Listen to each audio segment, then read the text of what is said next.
Hello students. तो हम criteria पढ़ रहे थे जिनके बेस पे ऑर्गेनिजम्स को अलग अलग ग्रुप में क्लासिफाई कर रखा है। तो अब उनमें अगला करेक्टर है बॉडी कैविटी और सीलोम। तो यहाँ जो ये वर्ड है बॉडी कैविटी और सीलोम, इसका क्या मतलब है कि हम ये मान लें ऑर्गेनिज्म की आउटर बॉडी वॉल है और ये उसके इन बिटवीन एलिमेंट्री कैनाल है, जो उसकी गट होती है एलिमेंट्री कैनाल डाइजेस्टिव ट्यूब वो है, और ये वाली आउटर बॉडी वॉल है। तो इनके इन बिटवीन जो ये केविटी मिलेगी जिसके अंदर फ्लूइड प्रेजेंट होता है, ये वाली केविटी, किसके इन बिटवीन डाइजेस्टिव ट्यूब और आउटर वॉल, इनके इन बिटवीन जो केविटी मिलेगी इसको हम क्या बोलते हैं, सीलोम या बॉडी केविटी। और सीलोम का मतलब है कि ये बॉडी केविटी कैसे बनेगी, by the splitting of mesoderm, कि एम्ब्रियोनिक 3 लेयर बनेंगी ट्रिप्लोब्लास्टिक ऑर्गेनिजम्स में, आउटर एक्टोडम, अंदर वाली साइड एंडोडम और इन बिटवीन मीजोडम। तो ये जो बीच वाली लेयर है मीजोडम, इसके स्प्लिटिंग से कि आधी मीजोडम का कुछ पार्ट इसके साथ आ गया बाहर वाली वॉल के साथ, कुछ पार्ट इसके साथ आ गया, तो मीजोडम बीच में से स्प्लिट हो गई, उसकी वजह से केविटी अराइज हो गई यहाँ पे। उस केविटी को ही हम क्या बोलते हैं, सीलोम। ऐसे ही यहाँ कि मीजोडम का कुछ पार्ट यहाँ रह गया, कुछ पार्ट यहाँ रह गया, वो स्प्लिट हो गई और उसके स्प्लिट होने से जो स्पेस क्रिएट हुआ, केविटी बनी, उसको हमने क्या बोल दिया, सीलोम बोल दिया। तो ये क्या है बॉडी केविटी या सीलोम, की प्रेजेंस या अब्सेंस ऑफ ए केविटी, किसके in between the body wall जो आउटर वॉल है एंड गट वॉल जो इनर वॉल है डाइजेस्टिव ट्यूब की, is very important in classification. तो इसको भी एज ए करेक्टराइज करते हैं क्लासिफिकेशन के अंदर, कि कौन से ऑर्गेनिज्म हैं जिनमें बॉडी केविटी प्रेजेंट मिलेगी, किन में अब्सेंट मिलेगी। तो अब है कि सीलोम बोलेंगे किसको, कौन सी बॉडी केविटी को, the body cavity which is lined by mesoderm, कि जो दोनों साइड से किससे लाइंड होनी चाहिए, मीजोडम से, तो वो क्या बोली जाएगी, सीलोम बोली जाएगी। अब एनिमल्स को अलग अलग 3 कैटेगरी हैं, कि कुछ एनिमल्स बोले जाते हैं एसीलोमेट, कि जिनके अंदर सीलोम है, जो बॉडी केविटी है वो अब्सेंट मिलेगी। कुछ होते हैं फिर सूडोसीलोमेट, और तीसरी कैटेगरी है सीलोमेट। तो अब इनको एक एक करके पढ़ना है। तो फर्स्ट आता है एसीलोमेट। तो एसीलोमेट ऑर्गेनिजम्स कौन से होते हैं, the animals in which the body cavity is absent. तो उनको क्या बोल देते हैं, एसीलोमेट, कि जिनके अंदर ये बॉडी केविटी अब्सेंट ही मिलेगी। तो इसमें एक एग्जांपल आता है प्लेटेहेल्मिन्थेस। तो प्लेटेहेल्मिन्थेस वाला वैसे तो कैसे ऑर्गेनिज्म है वो, ट्रिप्लोब्लास्टिक, कि उनके अंदर कितनी लेयर हैं, 3 लेयर हैं, आउटर एक्टोडम, इनर एंडोडम और उनके इन बिटवीन मीजोडम। तो ट्रिप्लोब्लास्टिक ऑर्गेनिज्म है, तीनों लेयर हैं, लेकिन इन तीनों लेयर के इन बिटवीन कोई भी स्पेस प्रेजेंट नहीं है। तीनों लेयर एक सिमेट्री में है, आउटर एक्टोडम, बीच में मीजोडम, अंदर वाली साइड एंडोडम, और अंदर ये डाइजेस्टिव ट्यूब का ल्यूमन है, डाइजेस्टिव ट्यूब आ गई, उसका स्पेस आ गया, वो प्रेजेंट है। तो मीजोडम इसमें स्प्लिट नहीं हो रही, आउटर एंड इनर लेयर में मीजोडम स्प्लिट नहीं हो रही, उसकी स्प्लिटिंग से कोई केविटी अराइज नहीं हो रही। तो ऐसे ऑर्गेनिज्म क्या बोले जाते हैं, एसीलोमेट, जिनमें मीजोडम तो है लेकिन वो स्प्लिट नहीं हो रही, उसकी स्प्लिटिंग से कोई बॉडी केविटी अराइज नहीं हो रही है। तो वो उसमें आते हैं प्लेटीहेल्मिन्थेस वाला ग्रुप, फ्लैटवर्म वाला, टेपवर्म, वो पूरा ग्रुप आता है। फिर दूसरे आते हैं सूडोसीलोमेट, कि ये ऐसे एनिमल्स हैं in which body cavity is not lined by mesoderm, instead mesoderm is present as a scattered pouch, कि आउटर लेयर ऐसे एक्टोडम है, ये अंदर वाली एंडोडम है, बट इसके इन बिटवीन मीजोडम प्रेजेंट तो है, बट वो मीजोडम किस फॉर्म में है, ऐसे स्कैटर्ड पाउच की फॉर्म में प्रेजेंट है ऐसे। तो ये अब इसके इन बिटवीन ये केविटी बन रही है, ये स्पेस क्रिएट हो रहा है, बट ये तो किसके इन बिटवीन हुआ, अंदर वाली साइड एंडोडम, बाहर एक्टोडम। जबकि हम बोल रहे हैं सीलोम किसको बोलेंगे, वो स्पेस जो किसके इन बिटवीन हो, मीजोडम के इन बिटवीन, मीजोडम की स्प्लिटिंग से ही बने। बट इसमें तो मीजोडम कैसे प्रेजेंट है, as a scattered pouch present है। तो ये वाला कैसी केविटी बोली जाती है, सूडोसीलोमेट, कि ये वो एनिमल्स हैं in which body cavity is not lined by mesoderm, instead mesoderm कैसे प्रेजेंट है, mesoderm is present as scattered pouch in between the ectoderm and endoderm. तो ऐसी जो ये बॉडी कैविटी बनी इसको क्या बोल देते हैं, सूडोसीलोम। और ये किन के अंदर मिलती है, एसके हेलमिंथेस के अंदर। तो अब ये एग्जाम्पल सारे अच्छे से याद रखने कि जो भी ट्रिप्लोब्लास्टिक ऑर्गेनिज्म है उनमें 3 लेयर मिलेंगी, आउटर एक्टो, अंदर एंडो, बीच में मेजोडर्म। और मेजोडर्म के स्प्लिटिंग से जो केविटी उनमें बनेगी उसको क्या बोलेंगे, सीलोम। तो कुछ ऑर्गेनिज्म ऐसे हैं जिनमें मेजोडर्म है लेकिन वो स्प्लिट नहीं हो रही, कोई केविटी अराइज नहीं कर रही, तो एसिलोमेट। मेजोडर्म जिनमें स्कैटर्ड पाउच की फॉर्म में प्रेजेंट है और केविटी बनी एक्टो एंड एंडो के इन बिटवीन, तो सूडोसिलोमेट है, उसमें एसके हेलमिंथेस आते हैं। फर्स्ट में एसिलोमेट में प्लेटेहेलमिंथेस आते हैं। तीसरी कैटेगरी आती है सीलोमेट्स। तो ये वो एनिमल्स हैं जिनके अंदर क्या प्रेजेंट होती है, ट्रू सीलोम प्रेजेंट होती है। दैट इज जो उनकी बॉडी कैविटी है वो किससे लाइंड होती है, which is lined by mesoderm on all side. उनमें मेजोडर्म प्रेजेंट होती है कि उनमें ये आउटर एक्टोडर्म, अंदर वाली साइड एंडोडर्म, और आउटर एक्टोडर्म के साथ भी क्या मिलेगी, मेजोडर्म मिलेगी, और अंदर की जो एंडोडर्म है उसके साथ भी क्या मिलेगी, मेजोडर्म मिलेगी। तो इनर भी मेजोडर्म, अब बाहर भी मेजोडर्म, और उसके इन बिटवीन जो एक केविटी बन गई जिसमें फ्लूइड फिल रहता है, अब ये केविटी क्या बोली जाएगी, सीलोम। ट्रू सीलोम ये ऑर्गेनिज्म बोले जाएंगे। और इनमें जो मेजोडर्म स्प्लिट हुई तो आउटर जो मेजोडर्म होगी वो बोली जाती है पैराइटल पेरिटोनियम, और जो अंदर वाली साइड डाइजेस्टिव ट्यूब के साथ एलिमेंट्री कैनाल के साथ जो पार्ट गया मेजोडर्म का वो बोला जाता है विसरल पेरिटोनियम। तो इन दो पेरिटोनियम, इन दो लेयर के इन बिटवीन जो स्पेस रह गया उसको हम क्या बोल देंगे, सीलोम बोल देंगे, बॉडी कैविटी बोल देंगे। तो ये किन किन के अंदर प्रेजेंट है, तो एसके हेलमिंथेस के बाद कौन से ऑर्गेनिज्म आ जाते हैं, अब ये सीरीज में सारे याद होने चाहिए, एनालिड्स। तो एनालिड्स से लेके कोडेट्स तक सबके अंदर ट्रू सीलोमिक केविटी प्रेजेंट होती है, सीलोमेट्स बोलते हैं उन सबको।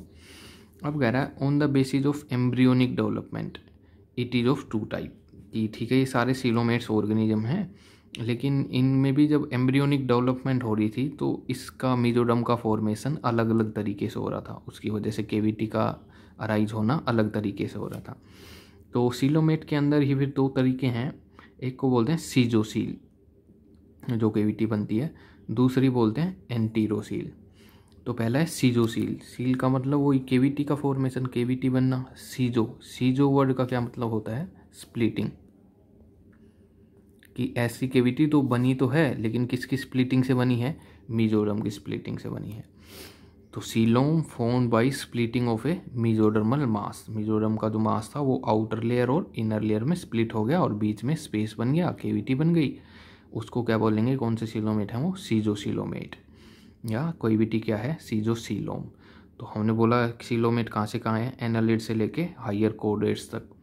तो जो इनिशियल हैं एनालिड्स, ऑर्थ्रोपोड, मोलस्क, उनके अंदर कैसी बॉडी कैविटी होती है, सीजोसील, जो मेजोडर्म की स्प्लिटिंग से बनती है। जबकि जो हायर ऑर्गेनिजम्स हैं इनसे आगे वाले, उनके अंदर वो सीलोमेट तो हैं लेकिन कौन से सीलोमेट हैं वो, एंटीरोसीलोमेट, जिनके अंदर सीलोम बनती तो है बट वो कैसे बनती है, by fusion of gut pouches during embryonic stage. इनमें जो मेजोडर्म बनी, जो स्प्लिट हो रही है, वो कैसे अराइज हुई थी, जो गट अंदर वाली लेयर है या आउटर एक्टोडर्म, अंदर वाली एंडोडर्म, इसके साथ में कुछ ऐसे गट पाउचेज बने थे जिन्होंने किसको अराइज किया, मेजोडर्म को अराइज किया, और वो स्प्लिट हो गई बाद में आउटर और इनर लेयर में। तो इनको बोलते हैं एंटीरो। एंटीरो वर्ड का क्या मतलब होता है कि जो एलिमेंट्री कैनाल है, तो एलिमेंट्री कैनाल में कुछ पाउच बने एलिमेंट्री ट्यूब में, डाइजेस्टिव ट्यूब में, वो बाद में अलग हो गए, स्प्लिट होके क्या बना रहे हैं, मेजोडर्म की फॉर्मेशन कर रहे हैं, और वो मेजोडर्म स्प्लिट होके केविटी बना रही है। तो इनमें डाइजेस्टिव ट्यूब से केविटी बन रही है, इनमें नॉर्मल मेजोडर्म था उसकी स्प्लिटिंग हो गई बस सिंपली। तो ये किन में मिलेगा, एंटीरोसीलोमेट, जो हायर ऑर्गेनिजम्स हैं, इकाइनोडर्मेटा, हेमिकोडेट्स एंड कोडेट्स, इनके अंदर कौन सी कंडीशन मिलेगी, एंटीरोसीलोमेट। तो अब एनसीईआरटी में ये डायग्राम में दिखा रखा है तीनों कंडीशन। तो पहले मैं ये वाली बता रहा हूँ, एसीलोमेट। तो एसीलोमेट वो हैं जिनमें तीनों लेयर्स तो मिलेंगी लेकिन उनके अंदर केविटी नहीं होगी, मीजोरम की स्प्लिटिंग नहीं होगी। तो ये वाला जो केस है, तो ये आउटर लेयर इसमें कौन सी हो गई, एक्टोडर्म, अंदर वाली ये एंडोडर्म, और उनके इन बिटवीन ये वाली मीजोरम। लेकिन इनमें मीजोरम स्प्लिट नहीं हो रही है, इसकी स्प्लिटिंग से कोई स्पेस क्रिएट नहीं हो रहा है। जो अंदर ये तो डाइजेस्टिव ट्यूब वाला स्पेस है, ल्यूमन, जो डाइजेस्टिव ट्यूब है अंदर वाली एंडोडर्म वाली, वो outer ectoderm, in between Mizoram. तो हैं तो ये भी ट्रिप्लोब्लास्टिक एनिमल्स, 3 लेयर प्रेजेंट है, एंडो, मीजो, एक्टो, लेकिन इनमें मीजोडर्म की स्प्लिटिंग होने से कोई केविटी अराइज नहीं हो रही है। तो ये कैसे बोले जाएंगे, एसिलोमेट ऑर्गेनिजम्स। दूसरा आता है सूडोसिलोमेट, कि इनके अंदर मीजोडर्म प्रेजेंट है, लेकिन वो मीजोडर्म कैसे प्रेजेंट है, in the form of scattered pouch, कि अंदर एंडोडर्म, बाहर एक्टोडर्म, और mesoderm present in the form of scattered pouch. तो केविटी तो बन गई, ये स्पेस तो बना, लेकिन ये स्पेस किसके इन बिटवीन बना, एक्टोडर्म और एंडोडर्म के इन बिटवीन बना। मीजोडर्म की स्प्लिटिंग से कोई स्पेस नहीं बना है इसके अंदर भी। तो ये केविटी तो है, लेकिन कैसी केविटी है, फॉल्स केविटी है, सूडोसिलोम बोलते हैं। सूडो मतलब फॉल्स केविटी, जो एक्चुअल में मीजोडर्म की स्प्लिटिंग से नहीं बनी है। तो कुछ केस सूडोसिलोमेट का मिलेगा। तो इसमें एसिलोमेट में कौन आ रहे थे, प्लेटेहेल्मिन्थेस, इसके अंदर कौन मिलेंगे, एस्कीहेल्मिन्थेस। अब अगला आता है सीलोमेट्स, ट्रू सीलोमेट्स, जिनके अंदर स्प्लिटिंग ऑफ मीजोडर्म से केविटी बनती है, सीलोमेट्स ये वाली। तो इसमें ये आउटर एक्टोडर्म, इनर एंडोडर्म, और अंदर स्पेस है वो डाइजेस्टिव ट्यूब वाला। लेकिन इनमें जो मीजोडर्म है ये स्प्लिट हो गई आउटर कवरिंग में और इनर पार्ट में। तो ये जो आउटर कवरिंग बनी मीजोडर्म की, इसको क्या बोल देंगे, पैराइटल पेरिटोनियम, और जो एलिमेंट्री कैनाल की तरफ है वो वाली विसरल पेरिटोनियम। और इन दो मीजोडर्म की स्प्लिटिंग से बीच में जो स्पेस बना, केविटी बनी, इसको हम क्या बोल देंगे, coelom, true cavity formed by the splitting of mesoderm. तो ये ऑर्गेनिजम्स कैसे बोले जाएंगे, सीलोमेट्स। तो एनालिड से लेके कोडेट्स तक सारे कैसे हैं, सीलोमेट्स। और इसमें फिर 2 कैटेगरी आती हैं, सीजोसीलोम एंड एंटीरोसीलोम। सीजोसीलोम जिनमें सिंपली स्प्लिटिंग हो गई मीजोडर्म की, और एंटीरोसीलोम में गट पाउचेज की वजह से मीजोडर्म की फॉर्मेशन हो रही थी और स्प्लिटिंग हो रही थी, वो सीलोमेट्स हैं। तो ये क्राइटेरिया है, कैरेक्टर है केविटी वाला। उसके बाद अगला कैरेक्टर आता है, क्राइटेरिया आता है सेगमेंटेशन, कि उनकी बॉडी है वो डिवाइडेड है सेगमेंट्स के अंदर, कि उनकी बॉडी ऐसे सेगमेंट्स बना रही है। तो ये सेगमेंटेशन कुछ ऑर्गेनिजम्स में देखने को मिलती है, कुछ में अब्सेंट रहती है। तो पहला ग्रुप बता रखा है उसमें सूडो मेटामेरिक सेगमेंटेशन। सूडो मतलब फॉल्स, कि जो प्लेटेहेल्मिन्थेस होते हैं प्लेटफॉर्म्स, उनके अंदर ऐसे कोई सेगमेंटेशन एम्ब्रियोनिक लाइफ में होते नहीं है, लेकिन उनमें फॉल्स सेगमेंटेशन अपीयर होते हैं, एक्चुअल में प्रेजेंट नहीं होते वो, लेकिन उनकी बॉडी में ऐसे फील होता है कि प्रेजेंट हैं सेगमेंट्स, उनकी बॉडी में ऐसे रिपीटेड सेगमेंटेशन शो हो रही है, लेकिन एक्चुअली उनकी लाइफ में, एम्ब्रियोनिक लाइफ में ऐसी कोई डेवलपमेंट नहीं होती, सेगमेंटेशन प्रेजेंट नहीं होता। तो वो बोल जाती है सूडो मेटामेरिक सेगमेंटेशन। फिर दूसरी आती है मेटामेरिक सेगमेंटेशन, कि ये क्या होती है कि in these animals body is externally and internally divided into segments, कि बॉडी प्रॉपरली सेगमेंटेड होगी with a serial repetition of at least some organ, और उन रिपीटिशंस में कुछ ऑर्गन्स भी रिपीट हो रहे होंगे, उनके भी सेगमेंट्स बन रहे होंगे। This is called metameric segmentation, और इस प्रोसेस को क्या बोल देते हैं, फेनोमेना को मेटामेरिज्म। तो कुछ ऑर्गेनिजम्स में ये मेटामेरिक सेगमेंटेशन देखने को मिलती है, जिनमें उनकी बॉडी में प्रॉपरली सेगमेंट्स रिपीट होते रहते हैं, सीरियली ऐसे रिपीट होते रहते हैं सेगमेंटेशन। तो कुछ ऑर्गेनिज्म हैं जिनमें ये सेगमेंटेशन दिखता है एक्सटर्नली भी और इंटरनली भी, बाहर भी दिखेगा अंदर भी बॉडी के। कुछ में सिर्फ एक्सटर्नली दिखता है और कुछ में इंटरनली दिखता है। तो 3 टाइप हैं इसकी, जिनमें कौन कौन एग्जांपल है, एनालिड्स, ऑर्थ्रोपोड्स, कॉर्डेट्स। तो जो एनालिड्स हैं जैसे अर्थवॉर्म, तो अर्थवॉर्म में बॉडी में इंटरनल ऑर्गन्स में भी सेगमेंटेशन दिखेगा, रिपीटिशन दिखेगा, इंटरनल सेगमेंटेशन भी होती है, और बाहर उनकी बॉडी भी एक्सटर्नली भी सेगमेंटेड दिखेगी, सेगमेंटेशन ईजिली दिख जाएंगे एनालिड्स के अंदर, अर्थवॉर्म के अंदर। तो उनमें दोनों तरह का सेगमेंटेशन प्रेजेंट होगा, इंटरनल सेगमेंटेशन भी है, एक्सटर्नल सेगमेंटेशन भी। दूसरा आते हैं ऑर्थ्रोपोड्स। तो ऑर्थ्रोपोड जो इंसेक्ट्स हैं उनमें सिर्फ क्या दिखेगा, एक्सटर्नल सेगमेंटेशन, उनकी बॉडी एक्सटर्नली अच्छे से सेगमेंट्स में रिपीट दिखाई देती है ऑर्थ्रोपोड्स की। तीसरे आते हैं कोडेट्स, जो हायर ऑर्गेनिजम्स हैं, इनके अंदर सेगमेंटेशन तो होता है, लेकिन बस कौन सा सेगमेंटेशन, इंटरनल सेगमेंटेशन, कि बाहर से आप इनकी बॉडी को डिविजन्स में, पैटर्न्स में, सेगमेंट्स में नहीं देख सकते। इंटरनली इनकी बॉडी अलग अलग डिवाइड रहती है सेगमेंट्स के अंदर। तो ये अगला था सेगमेंटेशन कैरेक्टर। उसके बाद आता है सर्कुलेटरी सिस्टम, कि मेनली दो तरह का सर्कुलेटरी सिस्टम बोला जाता है कि ब्लड उनकी बॉडी में, ऑर्गेनिज्म की बॉडी में कैसे फ्लो कर रहा है। तो एक आता है open type of blood circulation, दूसरा होता है क्लोज टाइप ऑफ सर्कुलेशन। तो पहला है ओपन टाइप का सर्कुलेटरी सिस्टम। इसमें क्या होता है, in which the blood remain filled in tissue space due to absence of blood capillary, कि ये मान लो ऑर्गेनिज्म की बॉडी है, तो उसमें ये अलग अलग उसके ऑर्गन लगे हुए हैं, तो इन ऑर्गन्स के इन बिटवीन ही स्पेस में क्या प्रेजेंट है, ब्लड प्रेजेंट है। बस ये एक केविटी है, इसके अंदर ही ब्लड प्रेजेंट है। ये ब्लड किसी सर्कुलेटेड पाथवे में फ्लो नहीं हो रहा, कि ब्लड कैपिलरी में, आर्टरी, वेन के अंदर फ्लो नहीं हो रहा। ऐसे ही स्पेस में, जो टिश्यू स्पेस है, in between different organ tissue space है, उनमें प्रेजेंट है। और ऑर्थ्रोपोड्स के अंदर भी रहता है, उनके अंदर ये केविटी क्या बोली जाती है, हीमोलिम्फ, ये फ्लूइड बोला जाता है हीमोलिम्फ। और ये केविटी क्या बोली जाती है, हीमोसील, हीमोसील। तो बस बॉडी में कोई भी ब्लड नेटवर्क, जो ब्लड कैपिलरी है, वेन है, आर्टरी है, ब्लड नेटवर्क है, ब्लड वेजल्स का नेटवर्क, वो प्रेजेंट नहीं होगा, अब्सेंस होगा। बस ब्लड है वो सीधा स्पेस में प्रेजेंट होगा, जो भी बॉडी स्पेस है उसके अंदर। तो in which the blood remain filled in tissue space due to absence of blood capillary, जो भी नेटवर्क है वो अब्सेंट है। और ऐसा किस में देखने को मिलता है, जो इनिशियली हैं organisms, arthropods, mollusc, echinoderms, hemichordates and some lower chordates भी। लाइक एक ग्रुप आएगा, अभी आगे पढ़ेंगे, यूरोकोडेट्स, ट्यूनिकेट्स, उनके अंदर भी ओपन टाइप का ब्लड सर्कुलेशन होता है, कि ब्लड वेजल्स उनके अंदर अब्सेंट रहती हैं। अगला आता है क्लोज टाइप। तो इसमें क्या रहता है, इन विच द ब्लड जो है, ब्लड का सर्कुलेशन वो कैसे होगा, blood is circulated through a series of vessels, blood vessels present होंगी, वेरियंग डायमीटर की, अलग अलग डायमीटर्स की, जैसे आर्टरी मिलेंगी, वेन मिलेंगी और ब्लड कैपिलरी नेटवर्क मिलेगा। वो सारा अच्छे से सिस्टमिक अरेंजमेंट मिलेगी उसकी, और उसके अंदर कौन फ्लो कर रहा होगा, ब्लड फ्लो कर रहा होगा। ऐसे ओपनली बॉडी स्पेस के अंदर ब्लड प्रेजेंट नहीं मिलेगा। तो ये क्लोज किसके अंदर मिलेगा, एनालिड्स में। अब एनालिड्स वैसे तो ऑर्थ्रोपोड से भी पहले आता है, प्रिमिटिव है, लेकिन सर्कुलेशन की बात करें, सर्कुलेटरी सिस्टम की, तो ये ज़्यादा एडवांस है, क्लोज सिस्टम ज़्यादा एडवांस रहता है। तो एनालिड्स इस करेक्टर में ज़्यादा एडवांस है as compare to arthropods, mollusc, echino, इनके कंपेयर में। तो ये अच्छे से याद रखना है, एनालिड्स में क्लोज सर्कुलेटरी सिस्टम है।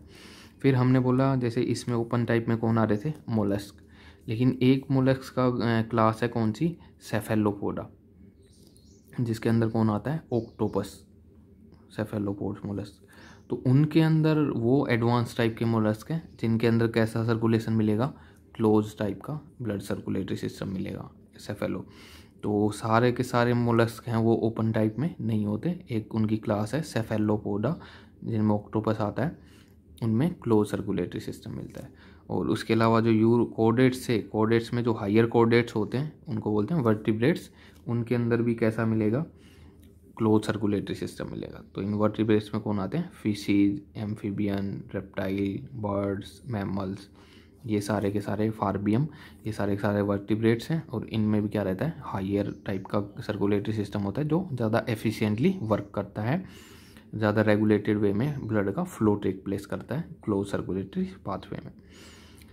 उसके बाद एक और करेक्टर आता है एम्ब्रियोनिक डेवलपमेंट।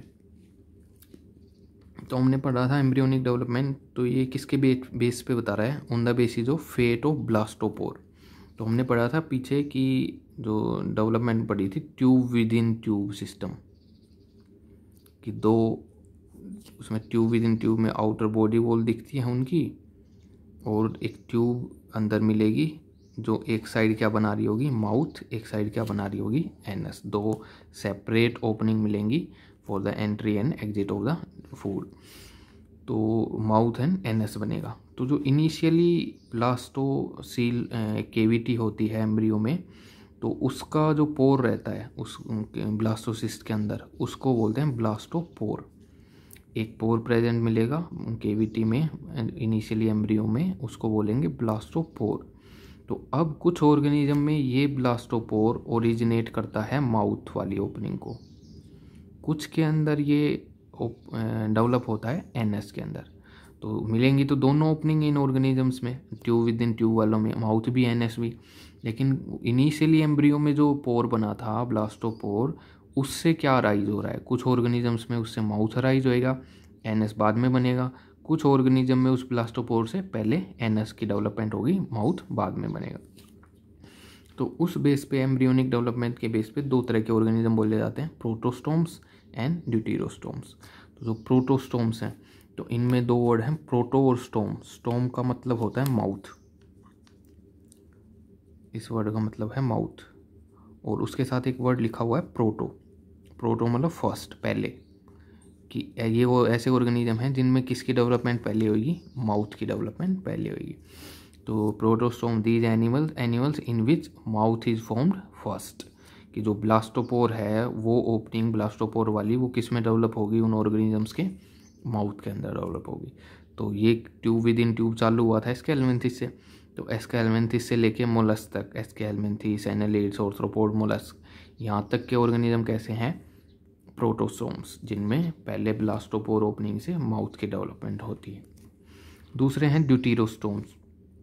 ये कौन से हैं, animals in which anus is formed earlier than the mouth, जिनमें जो ब्लास्टोपोर वाली ओपनिंग है उससे पहले किसकी डेवलपमेंट होगी, एनस की डेवलपमेंट होगी, माउथ की डेवलपमेंट नहीं होगी। उनमें ब्लास्टोपोर क्या बनाएगा, पहले एनस बनाएगा। तो इसमें है ड्यूटेरोस्टोम, तो स्टोम्स का तो वही मतलब है माउथ, उसके अलावा वर्ड है ड्यूटेरो। ड्यूटेरो का मतलब लेटर, बाद में डेवलपमेंट है। तो किसकी डेवलपमेंट, माउथ की डेवलपमेंट बाद में होगी, लेटर है। उसमें प्रोटोस्टोम की माउथ की डेवलपमेंट पहले थी, इनमें बाद में है। तो जो हायर ऑर्गेनिजम्स हैं, इकाइनोडर्मेट्स, हेमिकोडेट्स, और जो भी कोडेट्स हैं सारे के सारे, फार्बियम, fishes, amphibian, reptile, bird, mammal, इन सब की भी पहले ब्लास्टोपोर से किसकी डेवलपमेंट टेक प्लेस करेगी, एनस की, और इनमें माउथ की डेवलपमेंट उसके बाद टेक प्लेस करेगी। तो ये एम्ब्रियोनिक डेवलपमेंट के हिसाब से उनकी डेवलपमेंट है कंप्लीट।